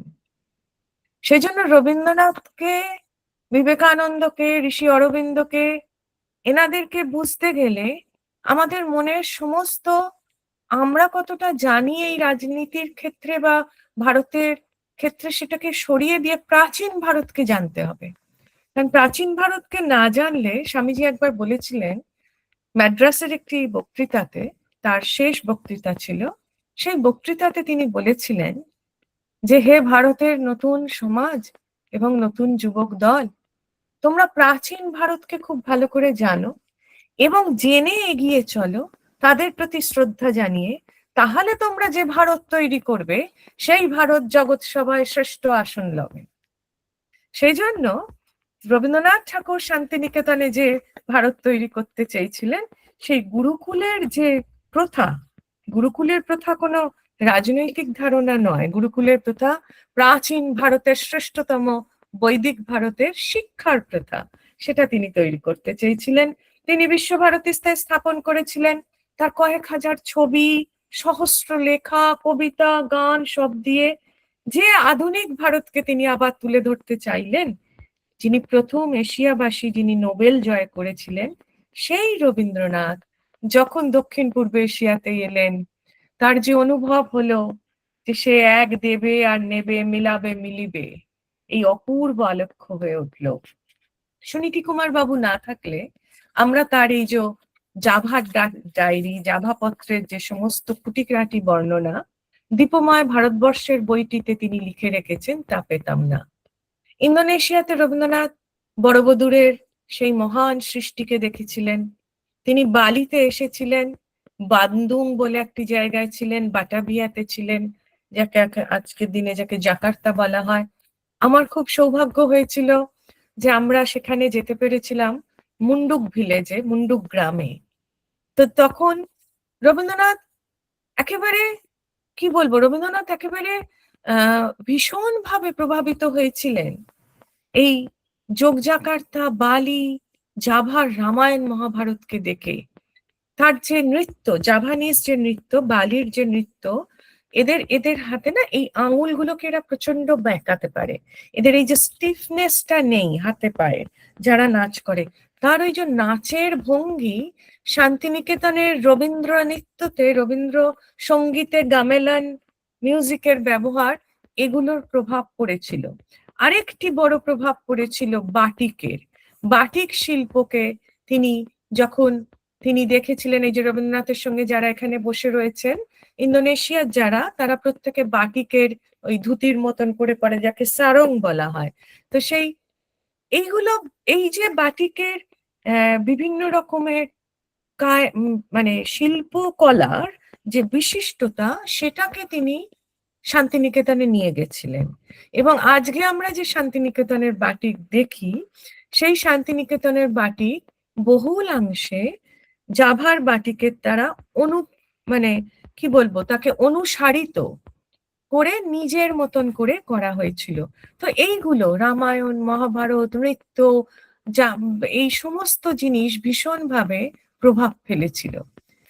আমার খুব সৌভাগ্য হয়েছিল 2024 সালে যখন এই রবীন্দ্রনাথের মূর্তিটি বান্দুং, এই মুন্ডুক বলে একটি গ্রামে, যেখানে বসে তিনি লিখেছিলেন জাভা যাত্রীর পত্র, সেইখানে ভারত সরকারের থেকে এই মূর্তি প্রতিষ্ঠিত হয়। এবং ওইখানে যে ICCR, ইন্ডিয়ান কালচারাল সেন্টার, এখন যেটি স্বামী বিবেকানন্দ কালচারাল সেন্টার নামে বালিতে রয়েছে, তাদের যৌথ সহযোগিতায়, ভারত সরকার এবং ইন্দোনেশিয়ান সরকারের যৌথ সহযোগিতায় রবীন্দ্রনাথের এই মূর্তিটি 2024 সালে সেখানে প্রতিষ্ঠিত হয়।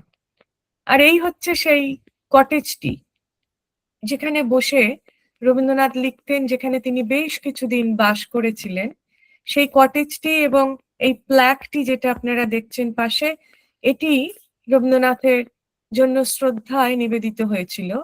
কিন্তু বিশেষ যেটি ঘটনা সেটি হলো এই যে বাড়িটি, এই যে জায়গাটি, এইটা কিন্তু কোনো ভারতীয়রা সংরক্ষণ করেনি। এটা সংরক্ষিত হয়েছে সম্পূর্ণভাবে সেখানকার বালির সেই মানুষগুলো, ইন্দোনেশিয়ার মানুষদের দ্বারা।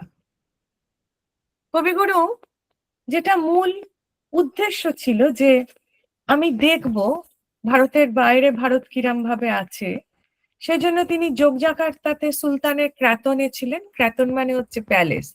সুলতানের ক্রাতনে যখন তিনি ছিলেন, তখন তাকে রামায়ণ দেখানো হয়েছিল, কারণ তখন তার মুসলিম সুলতানদের প্যালেসে ইন্দোনেশিয়াতে 1 মাস ধরে রামায়ণের পালা চলতো, রামলীলা চলতো। সেটা তিনি দেখেছিলেন, জাপানিজ রামায়ণ, যেটাকে কাকাবিন রামায়ণ বলা হয়। তিনি চামড়ায় তৈরি যে পুতুল নাচ, আপনাদের আমি একবার দেখিয়েছিলাম যে রামায়ণের এই পুতুল নাচের জিনিস, সেগুলোকে তিনি দেখেছিলেন। বৈচিত্র্যময় এগুলোকে তিনি অনেক কিছু কালেকশন করেছিলেন, এবং তারপর সেগুলোকে তিনি ভেবেছিলেন, এই তার যে জার্নিটা না, এই দক্ষিণ পূর্ব এশিয়ার জার্নিটাকে রবীন্দ্রনাথ নিজে বলেছিলেন যে এটা আমার কাছে তীর্থযাত্রা। 2017 সালে প্রথমবার যখন বালিতে যাই, তখন ঠিক মনে হয়েছিল যে আমাদের সেই প্রাচীন গ্রন্থে যে ভারতকে পড়েছি তারই প্রতিচ্ছবি। আর তখন মনে পড়েছিল যে কবি ঠিক এই কথাই বলেছিলেন যে আমার তীর্থযাত্রা। সেই জন্য তিনি কবিতা লিখেছিলেন, যখন মালাক্কা থেকে ঢুকছেন, মালাক্কা প্রণালী হয়ে মালয়েশিয়াকে দেখে, বাটাতিয়া থেকে দূর থেকে জাভার মাটিকে যখন দেখছেন, তখন শ্রী বিজয়লক্ষ্মী কবিতাতে তিনি অপূর্বভাবে ব্যাখ্যা করেছিলেন, তোমায় আমায় মিল হয়েছে কোন যুগে এইখানে, ভাষায় ভাষায় গাঁঠ পড়েছে প্রাণের সঙ্গে প্রাণে, ডাক পাঠালে আকাশ পথে কোন সে পুবের পায়, দূর সাগরের উপকূলে নারিকেলের ছায়, গঙ্গা তীরের মন্দিরেতে সেদিন শঙ্খ বাজে, তোমার বানিয়ে পার হতে মিলিল তার মাঝে, বিষ্ণু আমার কইল কানে বললে দশভুজা, অজানা ওই সিন্ধু তীরে নেব আমার পূজা। দেখুন আজও শ্যাম দেশে থাইল্যান্ডে ধুমধাম করে নবরাত্রি পালন হচ্ছে, থাইরা দুর্গা পূজা করছেন, তিনি নিচ্ছেন দশভুজা পূজা নিচ্ছেন, তিনি সিন্ধু তীরের এই পারে দশভুজা পূজা নিচ্ছেন।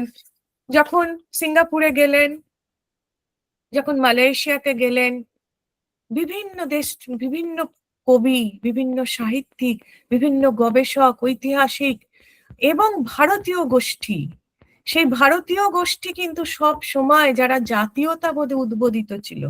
আমরা জানি না আমরা কেন আমাদের এই জাতীয়তাবোধকে, এই দেশাত্মবোধকে হারিয়ে ফেলেছি, কিন্তু এই পুরনো ছবিগুলো দেখুন, এই সর্বত্র রবীন্দ্রনাথকে যখন সম্বর্ধনা দেয়া হয়েছে, সে যখন তাকে সাহায্য করা হয়েছে, পাঞ্জাবের শিখ মানুষরা, গুজরাটের মানুষরা, তামিল মানুষরা সবাই এগিয়ে এসছেন।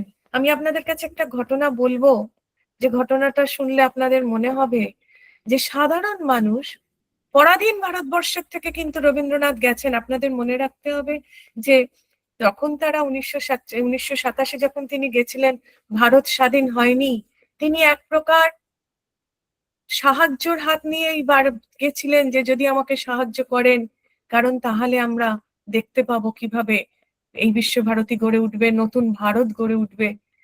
রবীন্দ্রনাথ যখন সিঙ্গাপুরে ছিলেন তখন তিনি বিভিন্ন চাইনিজ কবি, সাহিত্যিকদের সঙ্গে, প্রফেসরদের সঙ্গে যোগাযোগ করার চেষ্টা করেছিলেন। তখন ইয়ং চাইনিজ স্কলার তান ইয়ং সান তিনি রবীন্দ্রনাথের সঙ্গে দেখা করেন, এবং এই যে দিবে আর নিবে মিলাবে মিলিবে, তিনি যেটা মুগ্ধ হয়েছিলেন ইন্দোনেশিয়াকে দেখে, মালয়েশিয়াকে দেখে, থাইল্যান্ডকে দেখে, যে কিভাবে ভারতীয় সভ্যতা এইসব দেশে রয়েছে, তেমনি তার সাথে সাথে তার মনে হয়েছিল যে আচ্ছা এই ভাষাগুলোতে বিশ্বভারতীতে শেখানো যায়, এই বিষয় তো পড়াশোনা করানো যায়। সেই জন্য তিনি এই সমস্ত প্রফেসরদের বিশ্বভারতীতে আমন্ত্রণ জানিয়েছিলেন। যখন মালয়েশিয়াতে গেলেন, মালয়েশিয়াতে তার এই জাহাজকে অভ্যর্থনা জানানোর জন্য কত সাধারণ মানুষ গেছিলেন। এই সমস্ত সাধারণ মানুষরা তাদের কাছে তাদের ভারতের কথা যেমন জানতে চেয়েছেন, তেমনি আবার যারা বিশিষ্ট মানুষ, যাদেরকে প্রভাবিত করলে তার স্বাধীনতা সংগ্রাম আরো বেশি ভাবে জানা যাবে, সেই সমস্ত মানুষগুলোর কাছেও তিনি পৌঁছে গেছিলেন। অনেক মিটিং হয়েছে, অনেক। রবীন্দ্রনাথ যখন পেনাংয়ে ছিলেন তখন তিনি ফাউন্ডেশন স্টোন করেছিলেন, স্থাপন করেছিলেন, যেটি পরবর্তীকালে কালচারাল হাউস হিসেবে হয়েছে। 14ই অগস্ট তিনি করেছিলেন। এখনো সেইটি রবীন্দ্রনাথ ঠাকুরের নাম লেখা সেই পাথরের ফলকটি সেখানে সসম্মানে রয়েছে। এবং 15ই আগস্ট তিনি একটি স্কুলে সেখানে বক্তৃতা দিয়েছিলেন, সেখানকার এম্পায়ার থিয়েটারে। কিন্তু সেটি শুধু তখনকার ঘটনা নয়, সেটি আজকেরও ঘটনা। রবীন্দ্রনাথকে নিয়ে আধুনিক মালয়েশিয়ানরা তারা ট্রান্সলেট করছে রবীন্দ্রনাথের গীতাঞ্জলিকে, রবীন্দ্রনাথের সাহিত্যকে তারা এক্সিবিশন করছে। আর নিচের যে ছবিটা দেখছেন এটি রবীন্দ্রনাথের এই বছরের রবীন্দ্র জয়ন্তীকে নিয়ে মালয়েশিয়ার যে সমস্ত ভারতীয় এবং মালয়েশিয়ানরা যারা রবীন্দ্রনাথকে ভালোবেসেছেন, শ্রদ্ধা করেছেন, তাদের শ্রদ্ধার্ঘ। রবীন্দ্রনাথ 1927 নয় কিন্তু 1929 ভিয়েতনাম গেছিলেন, এবং আমি খুব আশ্চর্যভাবে দেখছিলাম যে জাতীয়তাবোধ, যে দেশাত্মবোধ, কারণ ভিয়েতনাম তখন ফ্রেঞ্চদের আন্ডারে। থাইল্যান্ড ছাড়া দক্ষিণ পূর্ব এশিয়ার প্রায় প্রত্যেকটা দেশ, ইন্দোনেশিয়া ছিল ডাচেদের আন্ডারে, তারা প্রত্যেকেই পরাধীন ছিল। তার ফলে প্রত্যেকটা দেশের মনেই কিভাবে আমি স্বাধীন হব, কিভাবে আমি স্বাধীনতা পাবো, সেই চিন্তা ছিল তাদের মধ্যে। কিন্তু সেইখানে দাঁড়িয়ে ভিয়েতনামে যখন, সাইগনে যখন তিনি গেলেন, তখন তিনি যে ভারতবর্ষের স্বাধীনতার ভাবনা, তিনি যে জাতীয়তাবোধের ভাবনা বললেন, সেই ভাবনার সঙ্গে ভিয়েতনামের যে কমিউনিস্ট ধারণা বা কমিউনাল, এবং কিরম ভাবে আপনাদের বোঝাবো, যে তখনকার দিনের যে কলোনিয়ালিজমের থেকে যারা যে ভাবছিল সেখানকার স্বাধীনতা সংগ্রামীরা যে এইভাবে দেশকে মুক্ত করা যাবে, রবীন্দ্রনাথের ভাবনাতে তার পার্থক্য ছিল। রবীন্দ্রনাথ দেশটাকে বুঝতে বলেছিলেন, ভালোবাসতে বলেছিলেন। সেইখানে দাঁড়িয়ে ভিয়েতনামের মানুষরা কেউ তাকে দেবতার মতো কেউ পুজো করেছে, কেউ তার বিরুদ্ধে গেছে, কিন্তু রবীন্দ্রনাথকে অস্বীকার করা যায়নি। সেই জন্য 1929 সালের তার সেই যাবার প্রভাবে 2023 সালে রবীন্দ্রনাথের একটি মূর্তি ভিয়েতনাম সরকার আজকের ভিয়েতনামে প্রতিষ্ঠা করেছে। শুধু তাই নয়, তার উপর একটি কনফারেন্স হয়েছিল ভিয়েতনামের মিউজিয়াম অফ লিটারেচারে 2019-এ তার 90তম জন্মবার্ষিকী পালন করার জন্য। রবীন্দ্রনাথ বার্মা গেছিলেন 3 বার, 1916, 1924, 1927, এবং সেখানে তিনি সাধারণ মানুষের সাথে করেছেন। সেখানে তিনি বার্মার সাধুদের কাছে গেছেন। সেখানে তিনি বুঝতে চেষ্টা করেছিলেন যে কিভাবে বাঙালি, তামিল, মারওয়াড়ি, শিখ, বার্মিস কমিউনিটিরা একই সঙ্গে মিলেমিশে রয়েছেন এবং বার্মাও ব্রিটিশের আন্ডারে ছিল। তার ফলে তিনি সব জায়গায় এক শান্তির বাণী প্রচারের চেষ্টা করেছিলেন। বার্মাতে তিনি এত সুন্দরভাবে তাকে ওয়েলকাম করা হয়েছিল। তিনি সেওডং প্যাগোডা, যেটা খুব বড় প্যাগোডা সেখানকার, সেখানে বরাবর রবীন্দ্রনাথ কিন্তু যেখানেই গেছেন সেখানেই শান্তির বাণী শুনিয়েছেন, সেখানেই সৌহার্দ্যের বাণী শুনিয়েছেন। এবং আজও তার এই যে যেখানে তিনি থাকতেন সেই বাড়িটির একটি প্লাক সেখানে রাখা আছে রবীন্দ্রনাথকে স্মরণ করে। রবীন্দ্রনাথ মায়ানমারের আর্টিস্টরা তারা বিশ্বভারতীতে পড়াশোনা করেছেন, তারা ট্রান্সলেশন করেছেন তার কথা। কিন্তু রবীন্দ্রনাথের এই দক্ষিণ পূর্ব এশিয়ার সব থেকে বেশি প্রভাব বোধহয় রবীন্দ্রনাথের থাইল্যান্ডের ওপরে পড়েছিল। থাইল্যান্ডের মানুষ, থাইল্যান্ডে যখন তিনি যাত্রা করলেন, ইন্দোনেশিয়া থেকে সিয়াম যখন যাচ্ছেন, তখন একটা ছোট জাহাজ তার যাত্রী হয়েছিল, তিনি যাত্রী হয়েছিলেন আর কি।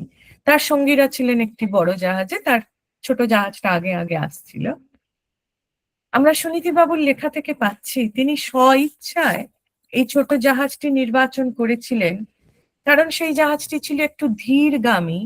সেই জাহাজের ডেকের নির্জনতায় তিনি সৃষ্টি করেছিলেন সেই অপূর্ব কবিতা সাগরিকা। সাগর জলে স্নান করি সজল এলো চুলে, বসিয়াছিলে উপল উপকূলে, শিথিল পিতবাস, মাটির পরে কুটিল রেখা লুটিল চারিপাশ, নিরাবরণ বক্ষে তব নিরাবরণ দেহে, চিকন সোনালিখন উষা কিয়া দিল স্নেহে, সন্ধ্যা তারা উঠিল যাবে গিরি শিখর পরে, একেলা ছিলে ঘরে, পটিতে ছিল নীল দুকুল মালতী মালা সাথে, কাঁকন দুটি ছিল দুখানি হাতে। রবীন্দ্রনাথ এত প্রভাবিত হয়েছিলেন, আপনারা যদি সুনীতিবাবুর বইটি সংগ্রহ করতে পারেন তাহলে দেখবেন তখনকার বালির কন্যারা এবং থাইল্যান্ডের শ্যামদেশের কন্যাদের বক্ষ আবরণ থাকতো না। এতটা সহজ, পবিত্র, সরল একটা সভ্যতা ছিল। তাদেরকে কেউ অসম্মান করতো না। এই সমস্ত দেখে রবীন্দ্রনাথ মুগ্ধ হয়ে গেছিলেন। তার সাগরিকা কবিতাতে তিনি যেন সেই শ্রদ্ধা, প্রেম নিবেদন করেছিলেন। সুনীতিবাবুকে বলেছিলেন, দেখো তো এটা, তোমার মত জানিও, কিছু পরিবর্তন করতে হলে বা পরিমার্জনা করতে হলে বলো। রবীন্দ্রনাথ ঠাকুরের গভীর চিন্তার মননে গীতাঞ্জলি অনুবাদিত হয়েছিল ইন্দোনেশিয়ার বিভিন্ন ভাষায়, থাই ভাষায়। আর্ট কি হবে সেই বিষয়ে তিনি বিভিন্ন রাজপুরুষের সাথে, 3জন রাজপুরুষ, রয়্যাল ফ্যামিলি 3জন রাজা রাজপুত্রর সাথে তার আলোচনা হয়েছিল। আমার ভীষণ আনন্দ হচ্ছিল যখন আমি এই প্রেজেন্টেশনটা বানাচ্ছিলাম। এই ছবিটি এআই দিয়ে বানানো, রবীন্দ্রনাথ আমাদের ন্যাশনাল মিউজিয়ামে। 11ই অক্টোবর 1927 রবীন্দ্রনাথ ঠাকুর ন্যাশনাল মিউজিয়ামে গেছিলেন পরম শ্রদ্ধেয় রাজা প্রিন্স বিদভালাঙ্কারনকে নিয়ে। তিনি সেখানকার বজরিয়ায়ুধ লাইব্রেরি দর্শন করেছিলেন, মিউজিয়াম দেখেছিলেন।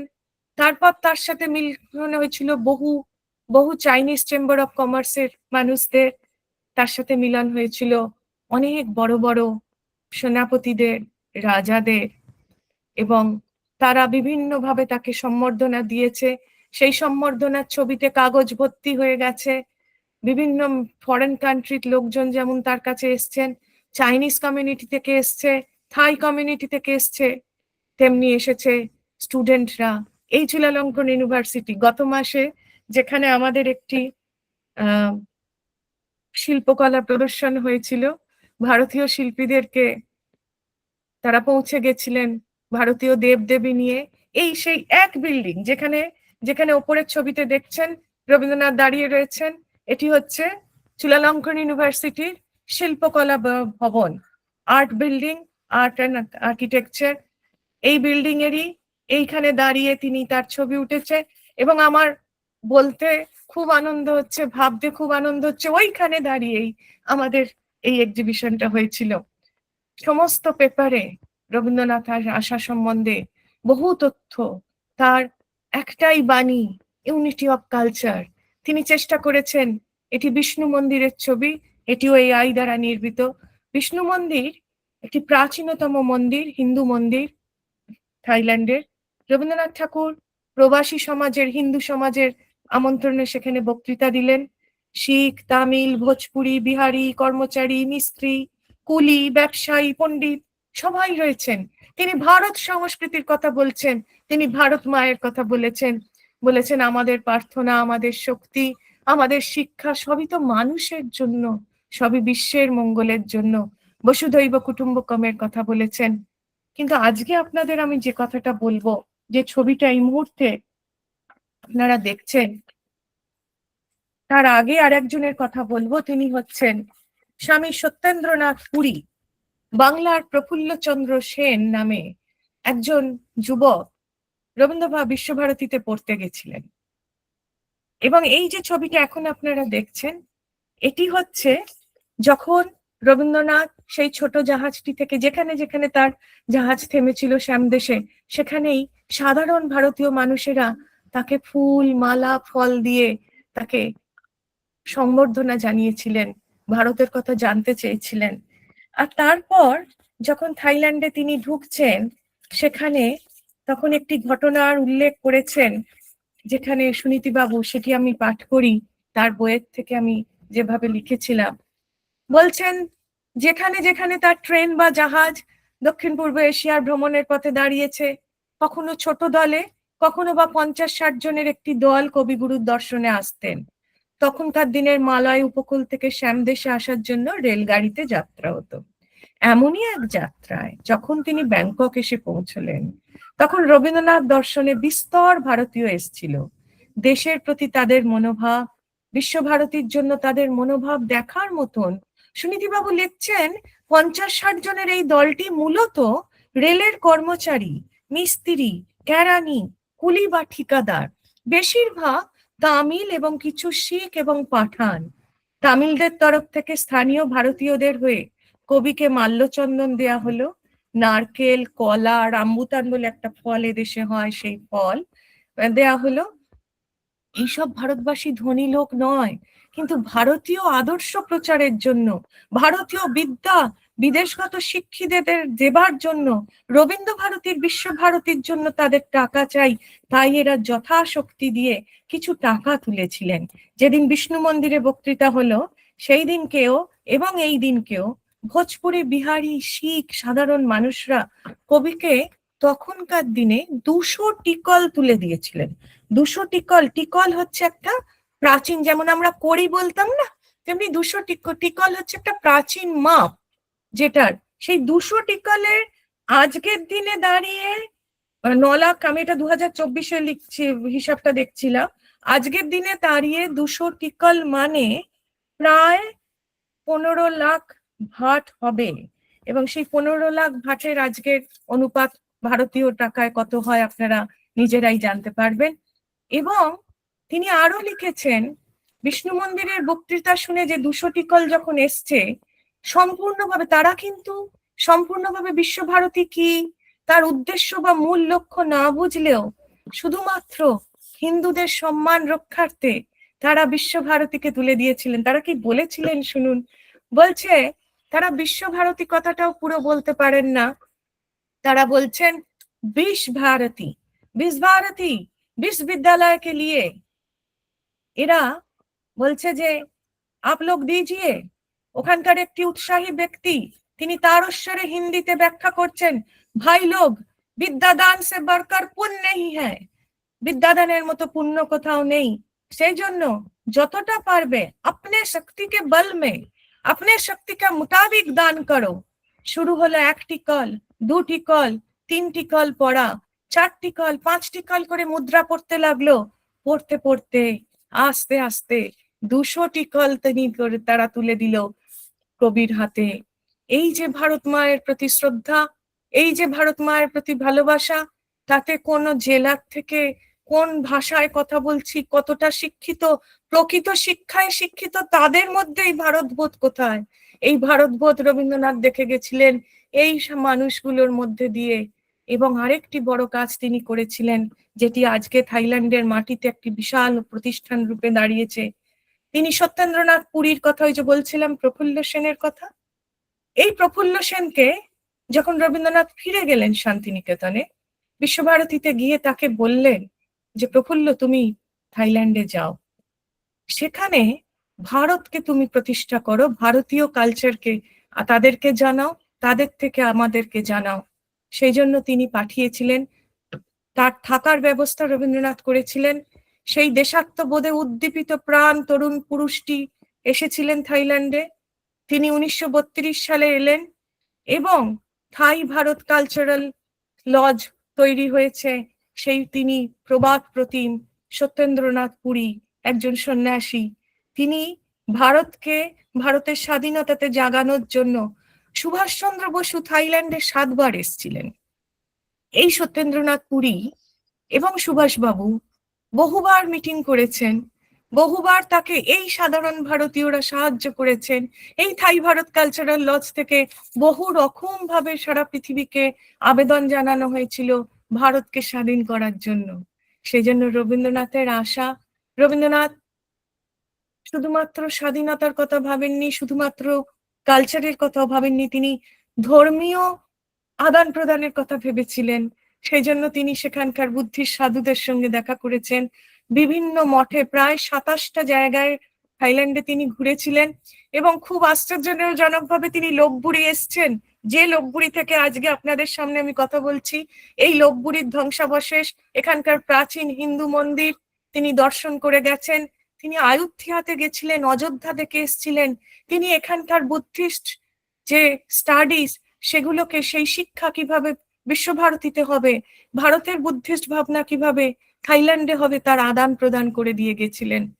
2022-এ 24 তারিখে জুন মাসে, তখন আমি কলকাতাতে রয়্যাল থাই এম্বাসির নিমন্ত্রণে গেছিলাম রবীন্দ্র ভারতীর কলকাতা শাখাতে। সেখানে থাই গ্যালারির উদ্বোধন হয়। রবীন্দ্রনাথের প্রভাব থাইল্যান্ডে কি, তার উপরে একটি এক্সিবিশন হয়েছিল 9 দিন ব্যাপী।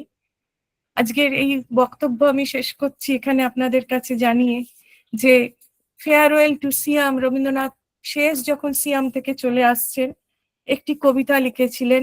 তার বাংলা অর্থ করলে দাঁড়ায়, চিরন্তন আত্মীয় জনারে দেখিয়াছি বারে বারে তোমার ভাষায়, তোমার ভক্তিতে তব মুক্তির আশায়, সুন্দরের তপস্যাতে যে অর্ঘ্য রচিলে, তব সুনিপন হাতে তোমারই শোভন রূপে, পূজার প্রদীপ তব প্রজ্বলিত ধূপে, আজি বিদায়ের ক্ষণে চাহিলাম স্নিগ্ধ তব উদার নয়নে, দাঁড়ায় ক্ষণিক তব অঙ্গনের তলে, পরাইনু গলায় বড় মাল্য পূর্ণ অনুরাগে, অম্লান কুসুম যার ফলেছিল বহুদিন আগে। জয় তো শ্রীরামকৃষ্ণ, জয় মা। অসাধারণ, অসাধারণ, কত কি যে জানলাম। অপূর্ব অনিতা, অপূর্ব, অনবদ্য। সত্যি অপূর্ব। তুমি যখন পড়তে আরম্ভ করলে তখন থেকে সাগরিকা খুলে বসে আছে, তুমি শোনালে কি ভালো লাগলো। জয় তো শ্রীরামকৃষ্ণ, আপনারা আশীর্বাদ করুন। আজকে বিকেলে এই কথাই আমাকে ঠাকুর যেন ঠিক মতন বলিয়ে দেন। হ্যাঁ, কারণ বহু মানুষ আসবেন যারা থাইল্যান্ডের বিভিন্ন ইউনিভার্সিটির সাথে যুক্ত। এখানে বিভিন্ন ভারত সরকার যেটা করেছেন গত 14 বছরের মধ্যে, 14-15 বছরের মধ্যে, বিশ্বের প্রায় সমস্ত বিশ্ববিদ্যালয়গুলোতে ভারতীয় ইন্ডিয়ান স্টাডি সেন্টার খোলা হয়েছে, যেটা কখনো হয়নি আগে। কারণ ইন্ডিয়ান স্টাডি সেন্টার যদি না থাকে তাহলে আদান প্রদানটা হবে কি করে? এবং এই যে গত এত বছর ধরে আইসিসিআর স্কলারশিপ দিচ্ছে যে ভারতে গিয়ে পড়াশোনা করো, তবে তো ভারতকে জানবে। এবং এই কিছুদিন আগে যখন আমি ওই ডিনারটিতে গেলাম, সেখানে সব থাই মানুষরা ছিল যারা ভারতে গিয়ে পড়াশোনা করে এসেছে এবং তারা সেইটা আবার এখানে প্রবাহিত করছে। তাহলে এই জীবনের সার্থকতা তো তবেই না আমরা যদি এই মেলবন্ধনটাকে বোঝাতে পারি। শুধু আমি কি পেলাম, আমি কি করলাম নয়, যদি এই মেলবন্ধনটাকে বোঝানো যায়, যদি তার থেকে একজন মানুষ আজকে রবীন্দ্রনাথের মানে আমার কিরকম একটা ভেতরে হচ্ছিল যে সেই বাঙালি রবীন্দ্রনাথ, তিনিও বাঙালি, আমি কোনো জাতকে কোনো ছোটভাবে না দেখে বলছি, সেই বিশ্বকবি তিনি যখন এসেছিলেন আর তার 100 প্রায় 1927 তার 2014 মানে প্রায় 163 163 না, সেটা বলছি না, আমি বলছি যে আমরা যখন 2014 এলাম, এই যে রবীন্দ্রনাথের ওই বই, সুনীতি বাবুর ওই দীপময় ভারতবর্ষ পড়েই তো আমার এত প্রেরণা যে কিভাবে ভারতবর্ষ এখানে আছে দেখার।